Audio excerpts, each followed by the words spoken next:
Salli wa sallim ya salam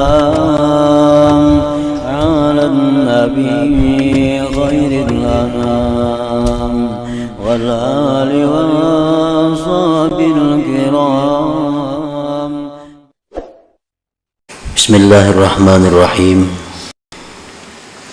Alhamdulillahilladzi hadana wa waffaqana ila siratil mustaqim, siratillahil azizil hakim. Ashhadu an la ilaha illallah wahdahu la syarika lahur rahmanir rahim, wa ashhadu anna sayyidana Muhammadan abduhu wa rasuluhul karim. Syahadatan tunjina min azabin alim wa tudkhiluna jannatan na'im. Allahumma salli wa sallim wa barik ala sayyidina Muhammadin dhi khuluqin azim wa ala alihi wa ashabihi wa dhurriyyatihi wa atba'ihi ila yaumil aqim. Amma ba'd. Yang kita hormati dan kita cintai para habaib dan para alim ulama, para muhibbin, hadirin hadirat rahimakumullah. Pertama-tama kita mengucapkan dan memanjatkan puji dan syukur kehadirat Allah Subhanahu wa ta'ala yang telah mengumpulkan kita di tempat yang penuh berkah ini, dan harapan kita kepada Allah agar selalu dikumpulkan di dalam tempat-tempat kebaikan dan takwa. Puji dan syukur juga kita haturkan kehadirat Allah Subhanahu wa ta'ala yang mana pada saat ini Allah menempatkan kita dalam keadaan yang sangat mulia, dalam keadaan yang sangat agung, dalam keadaan yang sangat dibanggakan Allah Subhanahu wa ta'ala, yaitu keadaan kita sebagai orang yang menuntut ilmu agama. Keadaan menuntut ilmu agama itu adalah merupakan keadaan yang paling dicintai oleh Allah Subhanahu wa ta'ala, yang andai kata kita meninggal dunia dalam keadaan itu, maka kita akan digolongkan dengan syuhada, dengan orang-orang yang syahid. Dan kita memohon kepada Allah agar selalu senantiasa kita ditempatkan dalam keadaan menuntut ilmu agama ini. Amin ya rabbal alamin. Salawat dan salam kita haturkan kepada junjungan kita Nabi besar Muhammad sallallahu alaihi wasallam, dan kepada seluruh keluarga, para sahabat, zuriat dan pengikut beliau. Para muhibbin rahimakumullah, al-hikmatu tsaminata asyrata minal hikamil ataiyah. Qala al-imam Ahmad ibnu Athaillah As-Sakandari rahimahullah wa nafa'ana bi'ulumih. Hikmah yang ke-18 dari al-hikam. Berkata al-imam Ahmad bin Athaillah Sakandari rahimahullah, ihalatukal a'mala ala wujudil farag min ru'unatin nafsi, yang artinya menundanya engkau, melambatkannya engkau akan amalan-amalan atas adanya kelapangan, termasuk kebuduhan diri. Itulah artinya hikmah yang ke-18 ini. Penjelasannya adalah idza kana al-'abdu mutalabbisan bihalin min ahwalid dunya kat-tijarah wa nahwiha, wa kana lahu fiha syughlun yamna'uhu min al-'amal bil a'malis shalihat wal wazaifid diniyah, wa ahala dhalikal amala ala faraghi min tilkal ashghal, wa qala idza tafarragtu amiltu dhalik fadzalika min hamaqati nafsi. Apabila adalah seorang hamba berkecimpung dengan keadaan dari keadaan duniawi.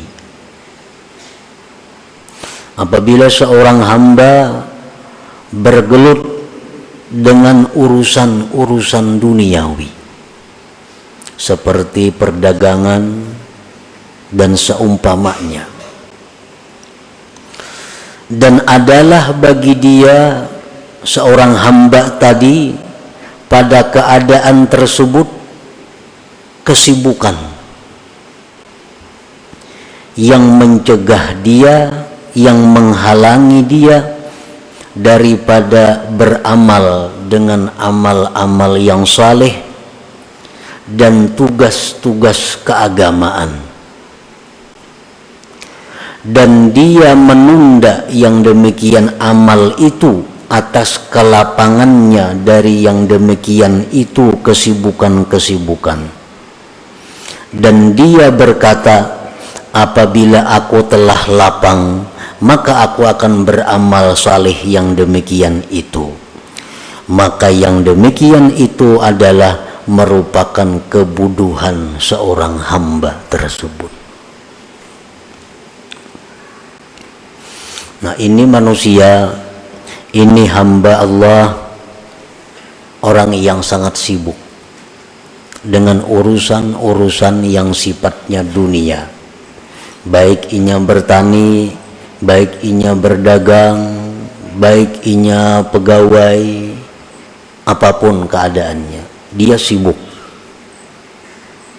Dan kesibukannya itu menghalangi dia daripada beramal saleh, daripada melaksanakan tugas-tugas keagamaan yang semestinya.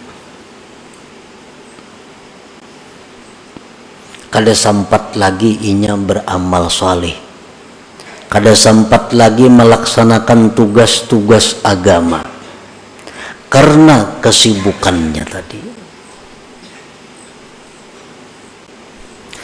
Dan dia menunda yang demikian itu beramal saleh atas waktu lapang dari itu kesibukan-kesibukan tadi. Dan dia mengatakan, apabila aku nantinya sudah lapang maka aku akan beramal amal saleh itu. Nah, orang seperti ini di dalam agama dianggap orang yang bodoh ngarannya. Nah, para muhibbin rahimakumullah,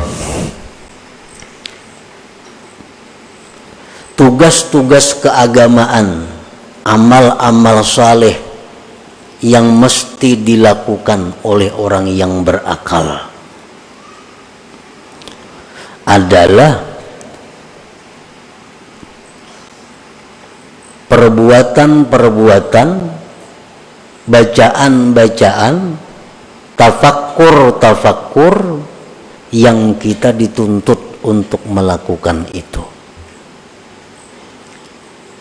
Nah, orang ini kada kau barar lagi tafakkur, kada sempat lagi menuntut ilmu, kada sempat lagi membaca wirid-wirid, kada sempat lagi membaca Quran sekian lembar sehari, kada sempat lagi berselawat sekian ratus, kada usah sekian ribu, kada sempat lagi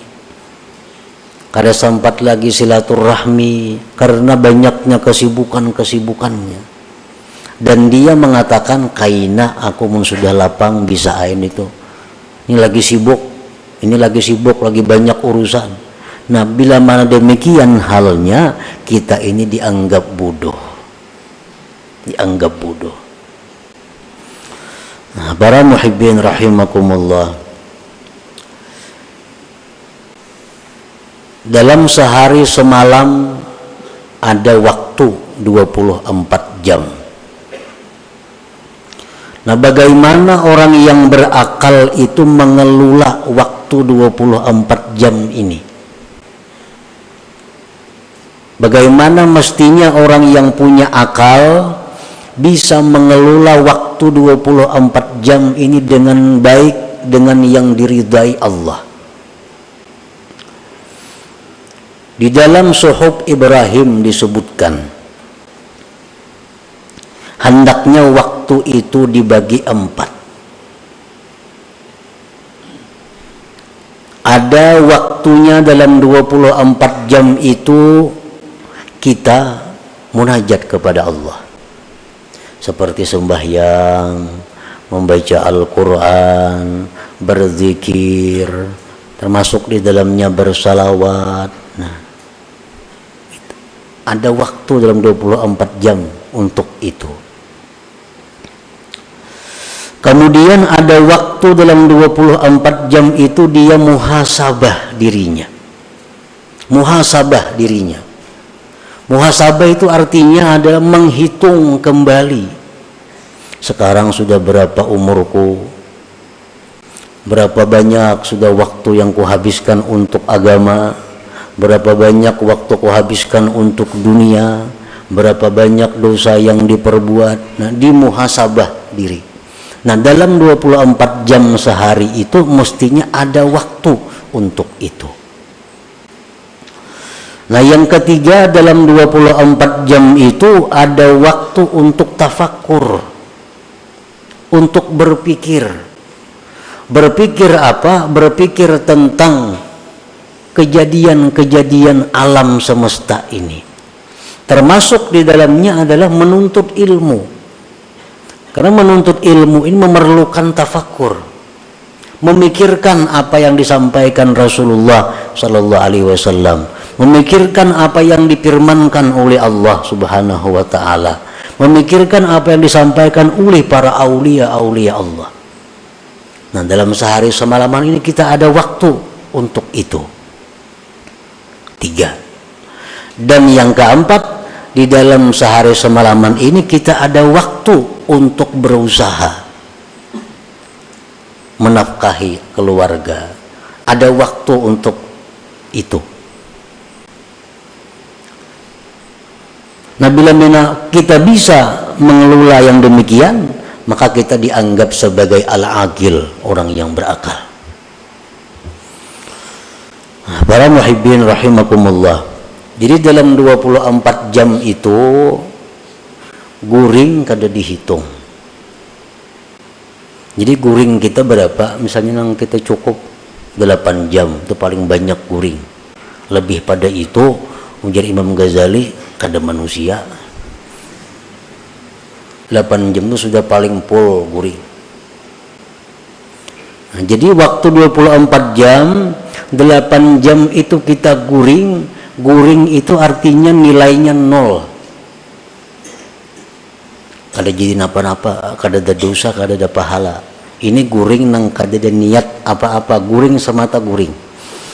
Orang nang mengertinya guring berniat untuk hak tubuhnya, berniat agar supaya kuat bangunnya kaina. Nah, itu jadi ibadah guringnya. Ini guring nang biasa 8 jam. Kalau niatnya baik, makin bagus lagi guring itu. Ada niat-niat guring supaya guringnya jadi ibadah. 8 jam.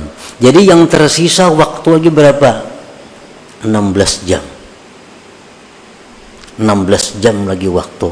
Nah, 16 jam inilah yang kita bagi 4. 16 jam inilah yang dibagi 4. Saparapat itu mestinya untuk urusan duniawi. Nah, saparapat untuk urusan duniawi. 3/4-nya urusan akhirat. Berapa seperapatnya? 4 jam lah. Nah, 4 jam berarti 12 jam lagi. Nah, 12 jam itu kita gunakan untuk ibadah, menuntut ilmu. 12 jam itu kita gunakan lagi untuk sembahyang, untuk zikir, untuk membaca Quran, untuk silaturahmi, untuk kebaikan-kebaikan. Nah, demikianlah orang yang disebut akil, orang berakal. Bila mana kita banyak kesibukan-kesibukan urusan duniawi yang lebih menguasai waktu kita, lalu kita tunda untuk melaksanakan yang demikian tadi, kain aja kunang kayak itu kawa, wah ini kada kawa lagi. Mun 4 jamannya sehari berdagang, kada kawa lagi. 4 jamannya lagi sehari, kada kawa. Kayak nah dulu nih tuh Kayaknya ada aja saatnya nang bujur-bujur kena aku ke akhirat beramal itu nang pol seharian, ada kena saatnya menuah ini kada kawa. Nah ini menunjukkan kita orang bungul ngarannya, kada orang pintar itu. Min hamakati nafsi, termasuk kebodohan diri. Kita berpikir macam itu. Nah di mana seginya kebodohan kita, maka kita ini dipadahkan bodoh bila macam itu. Kayaknya aja beramal ini kada kawan lah. Ini banyak itu banyak lagi masalah. Kayaknya dulu bila kayaknya mulainya nang bujur-bujur. Nah bila kayak itu kita dikatakan bodoh. Di mana bodohnya? Wa hamakatuhu min salasati aujuh. Bodohnya itu dari 3 sisi. Al-awwalu isaruhu dunya 'alal akhirah allati hiya marji'uhu wa watanuhu al-haqiqi wa dha'fu imanihi biqaulihi ta'ala wal akhiratu khairu wa abqa. Bodohnya itu yang pertama adalah dia mengutamakan dunia dari akhirat. Itu pertama.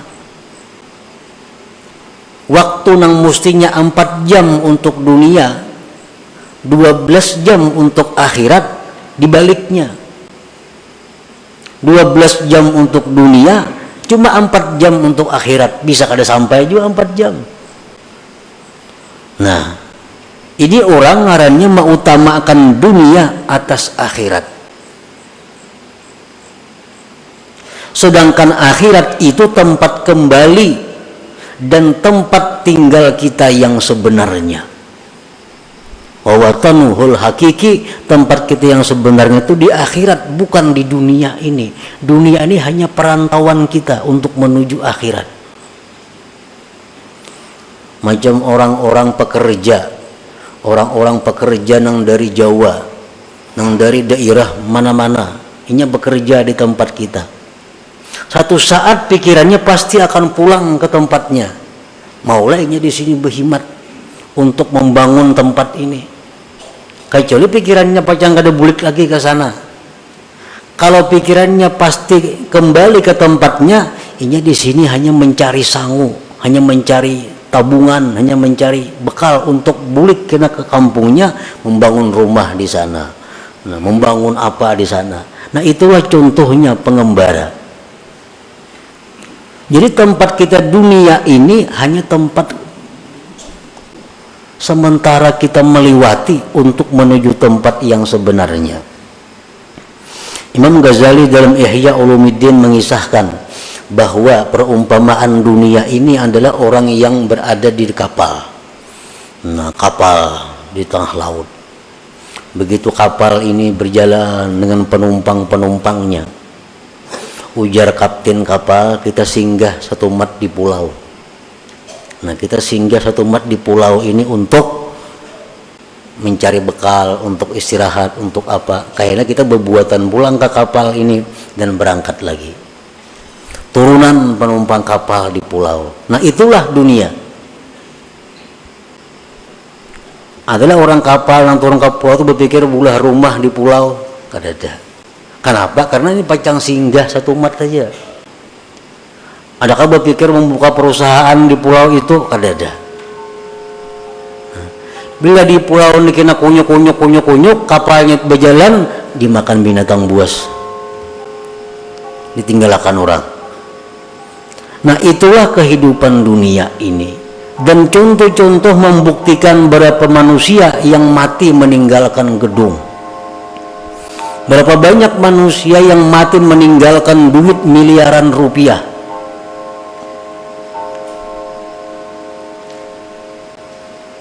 Nah, jadi kebodohannya pertama itu adalah mengutamakan dunia atas akhirat, yang mana akhirat itu tempat kembali dan tempat tinggal yang sebenarnya. Dan kelemahan imannya dengan firman Tuhan, wal akhiratu khairun wa abqa, akhirat itu ujar Tuhan lebih baik dan lebih kekal daripada dunia.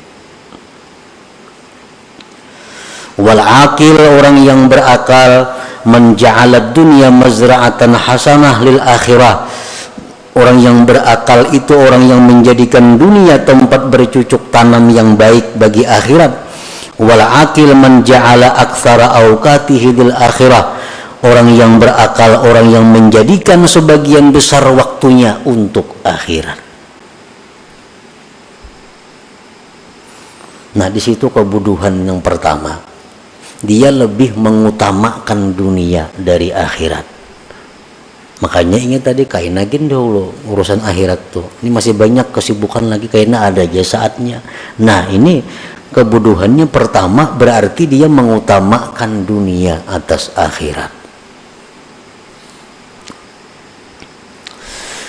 Asani yang kedua, kebodohannya itu tarswifuhu bil amal ila waqtil farag wa qad la yajiduhu bal yakhtatifuhul maut qabla dzalik. Yang kedua kebodohannya itu adalah menunda kaina kepada waktu yang lapang, yang terkadang dia tidak sampai kepada waktu yang lapang itu dijemput oleh kematian. Kadang-kadang kada sampat lapang matinya, jantung mendadak mati, mati kecelakaan kendaraan, mati apa, padahal ini sudah punya angan akaina, mun sudah lapang kaina ayo beribadah. Nah, belum sampainya lapang sudah dijemput oleh maut. Satu, au yazdadu syughluhu, atau siapa tahu kesibukannya bertambah terus. Kayaknya hanya bila lapang, kayaknya hanya bujur-bujur beribadah.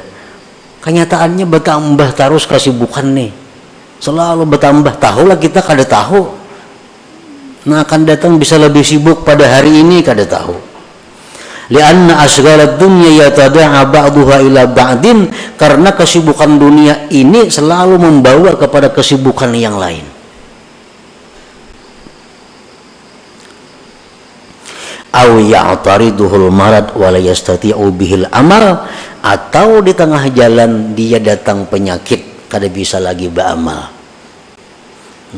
Kainagin beramal dulu, stroke kawala lagi beramal, kada kawal lagi berjalan, kada kawal lagi nuntut ilmu, stroke sudah di kursi roda ditunjol.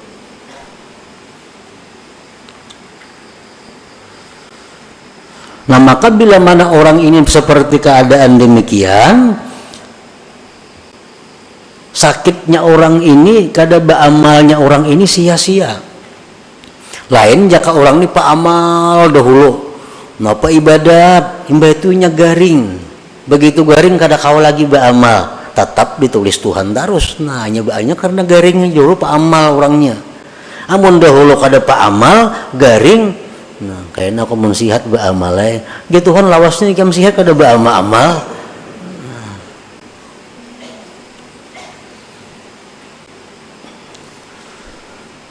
Nah, wafil hadis disebutkan dalam hadis in aktsara syahi ahlin nar minat taswib, bahwasanya kebanyakan teriakan orang neraka itu akibat menunda-nunda tadi. Nang terbanyak orang masuk neraka akibat menunda. Kaina aja dulu tobat, masih tanggung lagi nama ala-alang, gawian nih malah alang. Kaina aja dulu ini masih awur lagi sibuk. Kebanyakan orang neraka itu akibat taswib. Inna aktsara syahi ahlin nar minat taswib. Nah, dua sudah kebodohannya. Asalis yang ketiga kebodohannya itu qad yafrugu minal asghal wa qad da'ufat niyatuhu wa himmatuhu li sababin minal asbab. Bisa-bisanya waktu nang jaranya bila lapang kena beramal. Ada waktu lapang. Siapa tahu niatnya sudah lemah. Nah, himmahnya sudah lemah. Banyaknya orang nang lapang kada beramal. Banyak. Begawi kada, apa kada, duduk kada kakaruan, ada beramal kada juga. Kenapa? Ini niatnya sudah lemah. Nah, niatnya sudah turun. Karena ada sebab-sebab lain. Apa sebabnya dahulu? Nah, para muhibbin rahimakumullah, apabila perkataan-perkataan para aulia, sabda-sabda Rasul, firman-firman Allah yang menyuruh kita bangkit untuk beribadah kepada Allah mengetuk hati kita, tapi kita kada mahirani. Mendengarnya sudah bisa. Nah, kayaknya mendengar pulang arahan-arahan agama nih, kada mahirani pulang. Nah, akhirnya orang ini bisa ditutup oleh Allah, hatinya dikunci sama sekali. Nah, itu jadi lemah niatnya. Nah, Allah itu bila mana mengetuk hati kita untuk beribadah, mesti disambut walaupun sedikit. Dalam hati ini ada datang ilham dari Allah. Kita menjaga berzikir gitu 10 kali barang. Bila itu kada dihiraukan, kayaknya kada datang lagi ilham-ilham seperti itu. Ada kita mendengar hadis Nabi masuk ke dalam hati kita bahwa membaca salawat itu baik. Nah, itu ngarannya ilham Allah kepada hati kita. Salawat itu baik. Nah, terima 3 kali barang bersalawat, tanda kita menerima pemberian Allah ini. Bila kita kada hiraukan itu, kayaknya kada datang lagi mau hidayah seperti itu.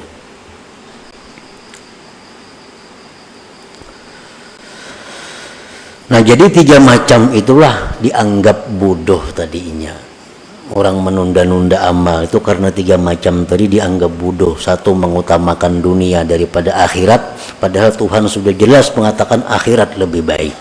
Yang kedua, menunda-nunda amal itu padahal kada tahu barangkali kita mati sebelumnya, barangkali garing, barangkali kada ada lagi waktunya. Yang ketiga, barangkali kaina tu lemah niatnya. Minan nas man razaqahumullah malan wa sihhatan fa in ammaruhuma bi ta'ati maulahum faqad syakaru wa rabihu ribhan azima. Setengah manusia orang yang diberikan Allah harta dan kesehatan, jika dia gunakan keduanya itu dengan taat kepada Tuhan, maka dia mensyukuri dan beruntung yang besar. Orang diberi Tuhan sudah kesehatan, diberi Tuhan harta banyak, digunakannya kesehatannya untuk taat kepada Allah, harta digunakannya untuk taat kepada Allah, orang ini beruntung yang besar dan tergolong orang yang bersyukur. Wa in dayya'uhuma bi an shaghalu bi jam'il mal wat takasur wat talazzuz bis syahawat faqad khasiru khusranan 'azima wa kafaru bihatainin ni'matain wa huwa min alamatil khidlan. Apabila dia menyia-nyiakan umur, sihat dan harta. Ini beri Tuhan harta, diberi Tuhan sihat, tapi disia-siakannya. Dia sibuk dengan jam'il mal wat takasur, dia sibuk dengan mengumpulkan harta dan berbanyak-banyak harta dan bersenang-senang dengan syahwatnya, maka orang ini mendapat kerugian yang besar dan dia kufur dengan nikmat sihat dan nikmat harta itu, dan itu merupakan tanda kehinaan seseorang. Nah, tanda kehinaannya artinya bakal jadi penghuni api neraka maksudnya. Nah, kita ini selama ini sihat saja awak, rajaki murah aja, tapi waktu kita banyak untuk urusan-urusan yang selain taat kepada Allah. Nah, itu alamat kehinaan kita, alamat kesusahan yang panjang bakal kita hadapi di akhirat. Tandanya itu. Nah, para muhibbin rahimakumullah, ada yang mengatakan bahwa mencari yang halal itu kan ibadah, menafkahi anak istri itu ibadah, dan itu adalah benar. Aku hari ini mau kada dagang di rumah, kada beberes, anak kada berduit, jadi hari ini aku turun berusaha. Hari ini turun berusaha, seapa hasilnya untuk nafkah keluarga. Nah ini nang ibadah, ini nang bila mati fisabilillah. Orang ini di rumah kadada lagi ke bekalnya, baras kadada di rumah, duit kadada, turun berusaha memberi makani anak bini. Anak kada turun di rumah kada bisa apa-apa, turun berusaha ini mencari nang halal. Nah ini nang halal ibadah. Bila mati sabilillah. Ini nang alasan nang tepat. Kalau kita banyak berisi harta, duit banyak berisi di rumah, beras begudang di rumah, turun berusaha mencari nang halal, menafkahi anak bini, itu kada cucuk alasan itu. Bagaimana setahun kada habis gudang itu dimakan. Nah itu kalau masih bercari artinya tujuannya takasur. Takasur itu apa? Memperbanyak harta, dan itu dikutuk oleh Tuhan. Alhaakumut takasur dalam Quran tuh.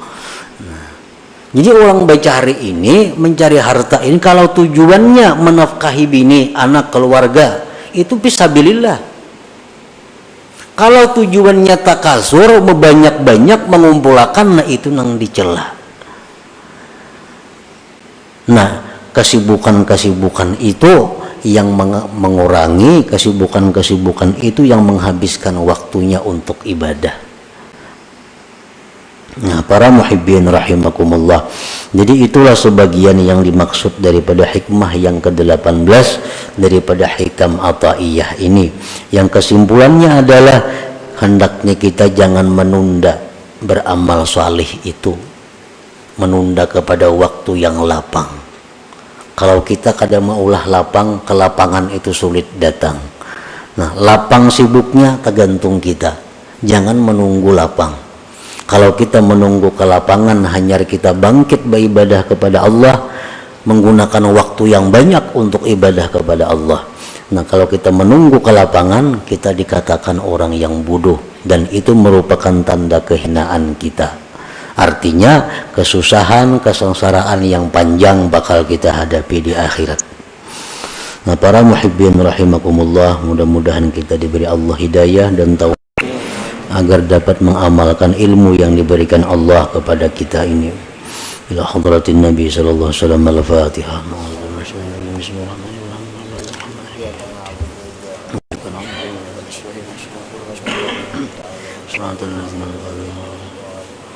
يا الله بها يا الله بها يا الله بحسن الخاتمة يا الله بها يا الله بها يا الله بحسن الخاتمة يا الله بها يا الله بها يا الله بحسن الخاتمة فيا أيها الرجل منه شفاعة صلوا عليه وسلموا تسليما اللهم صل وسلم